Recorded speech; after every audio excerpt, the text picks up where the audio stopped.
संसार की हर चीज में आसक्ति है।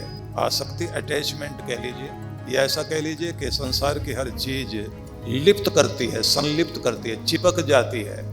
दुनिया से जो अटैच होते हैं वो ऐसे बंध जाते हैं कि अगर हमारी सुई भी खो जाए तो दिमाग में वो सुई घूमती रहती है। कोई भी चीज खो जाएगी तो हम उसी की तरफ हमारा ध्यान जाता रहेगा। कमाल की बात है, देने वाला बहुत ताकतवर है तो छुड़ाने वाला भी वही है, तो छुड़ाने में भी उसकी बहुत ताकत है।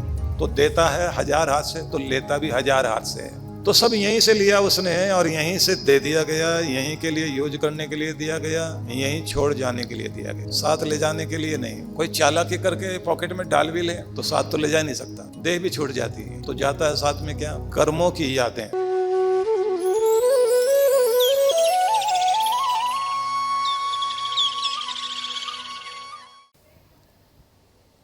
हमारा एक ढंग है कर्मकांड का, बाह्योपचार का, जिसमें हम मंदिर में देवार्चन करते हैं, अपने घर में भी भगवान की पूजा करते हैं, रीति रिवाज निभाते हैं, व्रत उपवास करते हैं। इसके बाद एक स्थिति आती है कि जब हम बैठकर भगवान का आह्वान करते हैं कि कण कण में रमने वाले मेरे प्रभु, तुम एक हो, अनेक में भी एक हो, अनेक रूपों में हो, अनेक तरीकों से आपको ध्याया जाता है, पुकारा जाता है। सुनने वाले तुम एक ही हो, तुम्हारे नाम अनेक हैं। झोलियां फैलाने वाले अनेक हैं पर झोलियां भरने वाला तो एक ही तो है। हम तुम्हारी शरण में हैं। और फिर बाहरी संसार से धीरे धीरे भीतर की यात्रा करनी चाहिए। भीतर की यात्रा में ये ध्यान रखना है कि संसार को देखने के लिए आंख खोलनी पड़ती है, संसार के मालिक को देखने के लिए आंख बंद करनी पड़ती है। संसार की हर चीज में आसक्ति है। आसक्ति अटैचमेंट कह लीजिए या ऐसा कह लीजिए कि संसार की हर चीज लिप्त करती है, संलिप्त करती है, चिपक जाती है। यहाँ की हर चीज आपसे चिपकती है। और अगर दूसरे ढंग से कहें कि हर चीज से हम ही चिपक जाते हैं। तो इसलिए यहाँ अटैचमेंट भी है और डिटैचमेंट भी है। कुछ चीज़ों से हम अटैच होते हैं, कुछ चीज़ों से डिटैच हो जाते हैं। तो इस दुनिया की हर चीज आपको अपने साथ जोड़ लेती है, बांध लेती है। और हम चाहते हैं मुक्त होना। इस संसार में सारे रिश्ते बंधन के हैं, बांधने के हैं। इसलिए शब्द भी चलता है बंधु बांधव, शब्द चलता संबंधी, जिनसे हमारा संबंध है। संबंध मतलब जिनसे हम बंधे हुए हैं, समबंध। अब कैसे बंधे हुए हैं? कोई रस्सी तो है नहीं। बंधे हुए हैं कुछ तो स्वार्थ से, कुछ प्रेम से, कुछ ममता से, कुछ आसक्ति से। इस तरह से हम लोग अटैच्ड हो जाते हैं दुनिया से। दुनिया से जो अटैच होते हैं वो ऐसे बंध जाते हैं कि अगर हमारी सुई भी खो जाए तो दिमाग में वो सुई घूमती रहती है। कोई भी चीज खो जाएगी तो हम उसी की तरफ हमारा ध्यान जाता रहेगा। जो भगवान ने दिया, जो हमारे पास है, तो यहीं से दिया भगवान ने, इसी दुनिया से यहीं से उठा के दिया और यहीं के लिए दिया। लेकिन हम चिपक कर ऐसे बैठे हुए कि छाती पर रखकर साथ लेके जाएंगे, ऐसे सोचते हैं। मेरी दुकान, मेरा मकान, मेरी जमीन, मेरी जायदाद, अभी तो मैं अच्छी तरह से अपनी कार में बैठा भी नहीं, अभी कैसे चला जाऊं। कुछ भी चीजें जो यहां से हमारे लिए चिपक जाती हैं, उससे हम ऐसे बंध जाते हैं कि छोड़ना नहीं चाहते। कमाल की बात है, देने वाला बहुत ताकतवर है तो छुड़ाने वाला भी वही है, तो छुड़ाने में भी उसकी बहुत ताकत है। तो देता है 1000 हाथ से तो लेता भी 1000 हाथ से है। जब लेने पर आता है तो 1000 हाथ से छीन लेता है, और इतनी ताकत से छीनता है, हम कोशिश भी करें, पकड़ के बैठ जाएं तो सब छुड़ा देता है। बड़े मजे की बात तो यह है कि आखिर घड़ी में जो कुछ हम लेके आए थे, शरीर भी लेकर आए थे, वो भी यहीं छोड़ दिया। हम भारतीय संस्कृति के लोग एक विचित्र बात करते हैं कि जब आदमी के अंतिम समय का वो क्षण होता है, जब उसको अर्थी में लेकर जाते हैं, तो उससे पहले स्नान कराया जाता है। अब स्नान कराते समय में जो वस्त्र दिए जाते हैं ना पहनने के लिए, बिना सिले कपड़े होते हैं, जिसको आप कफन कहेंगे। एक नीचे बिछा दिया, एक ऊपर से उड़ा दिया, सिला हुआ कुछ भी नहीं होता। अब जब सिला हुआ है ही नहीं तो ये समझ लीजिए उसमें पॉकेट वॉकेट भी नहीं होती, मतलब ले जाने का कोई मतलब है ही नहीं। बिना सिले कपड़े दिए जाते हैं, बस वही एक नीचे का कपड़ा, एक ऊपर का, वो भी देह को ढकने के लिए।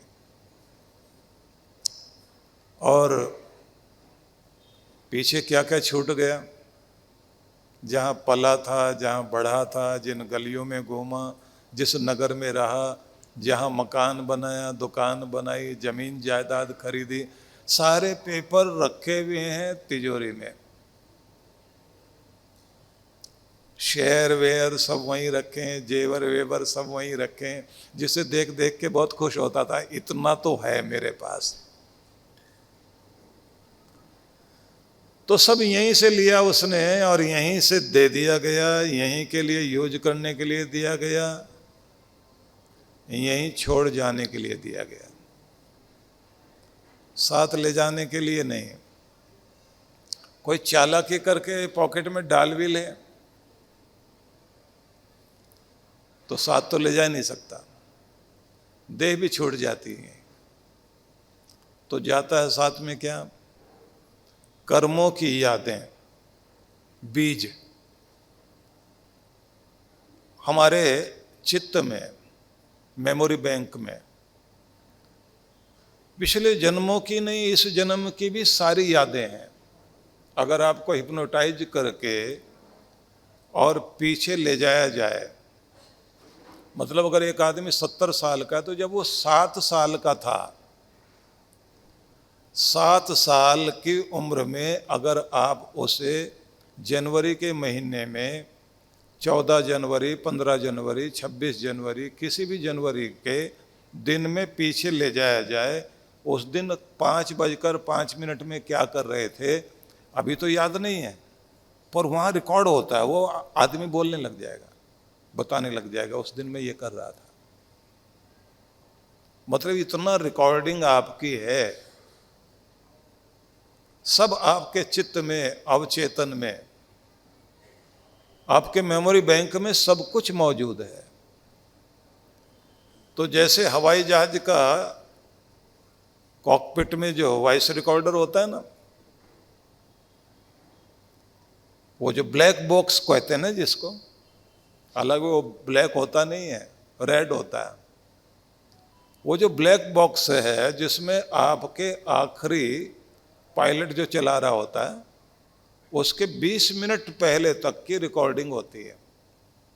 अब शायद आजकल बढ़ा दिया हो, अलग बात है,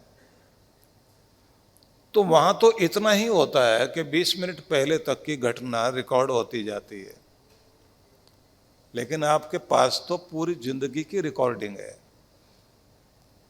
और थोड़ा सा पीछे चले जाएं, जैसे कृष्ण भगवान ने भीष्म पितामह को दिखाया था जब उन्होंने कहा कि मैं योगी हूं।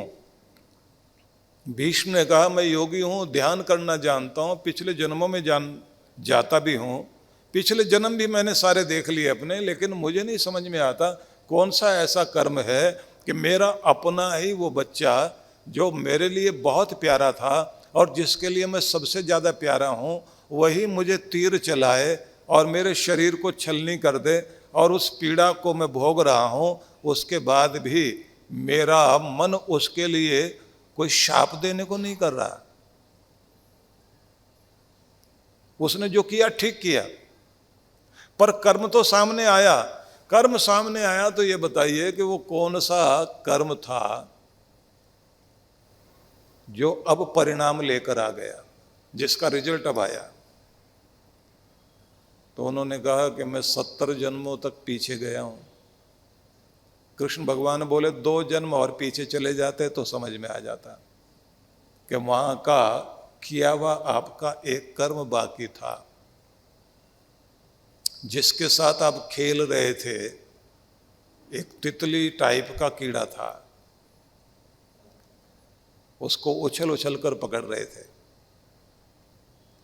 और बहुत आनंद आ रहा था, लेकिन खेल खेल में उसके शरीर में इतने कांटे चुभो दिए।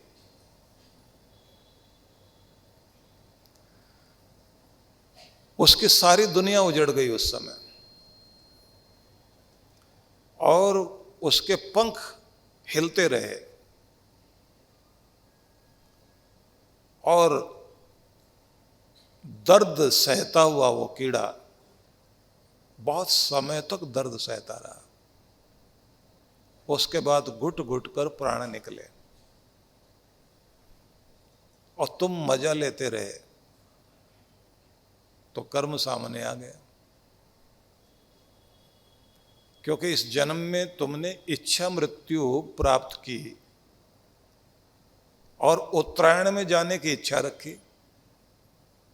उत्तरायण में जाने की इच्छा थी कि तुम मुक्त होकर जाना चाहते थे कि मैं दुनिया से जाऊं, क्योंकि भीष्म पितामह गायत्री उपासक थे, सूर्य उपासना भी करते थे। तो उत्तरायण जब दिन बड़े होते हैं तो वहां माना जाता है जब जिंदगी में रोशनी, ज्ञान बहुत अधिक हो जाए, सतोगुण अधिक बढ़ जाए, सात्विकता बहुत बढ़ जाए और व्यक्ति के जीवन में तामसिकता कम हो जाए, उस अवस्था में जब शरीर छूटे और कोई भी किसी तरह की मोह ममता की आसक्ति की स्थिति न रहे। यहां तक कहा गया है कि व्यक्ति को जिन जिन चीजों के साथ वो बहुत जुड़ा रहा, उन सब का भी परित्याग आखिर में करना चाहिए। जैसे वाजुश्रवा ऋषि ने, आप कठोपनिषद पढ़ते हैं ना, तो उन्होंने अपना एक यज्ञ किया जिसमें सर्व आहूत कर दिया, सब चीजें छोड़ रहे थे। तो गौवें दान करते चले गए, स्वर्ण दान किया, भूमि दान किया, वस्त्र दान किया, अन्न दान किया, सब चीजें दान की। तो गौवें दे रहे थे, गौवें देते देते आखिर में फिर वे बूढ़ी गौवें जिनसे उनका बहुत लगाव था, वो भी दान कर दी।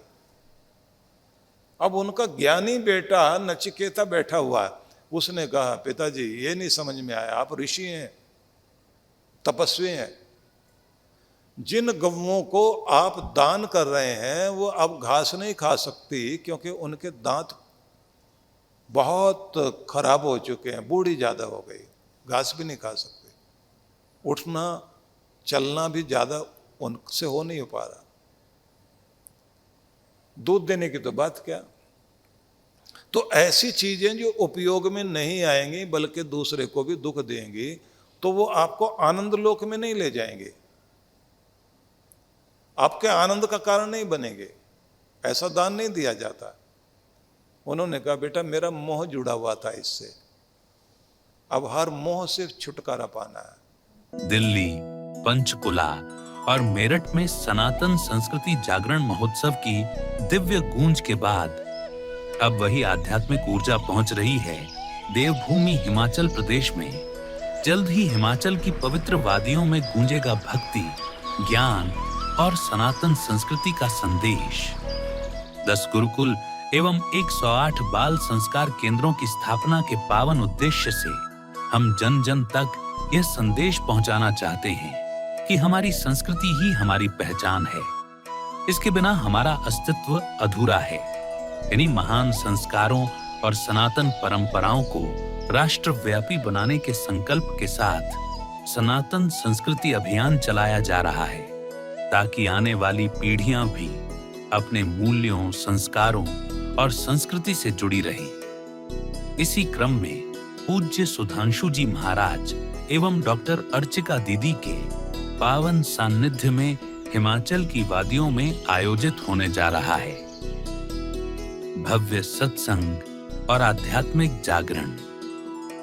कार्यक्रम की रूपरेखा शिमला 14 से 17 अप्रैल 2026। शुभारंभ 14 अप्रैल सायं 4 बजे, 15 से 17 अप्रैल प्रात 10 बजे, सायं 4 बजे। स्थान होटल पीटरहॉफ, चौड़ा मैदान, शिमला, हिमाचल प्रदेश।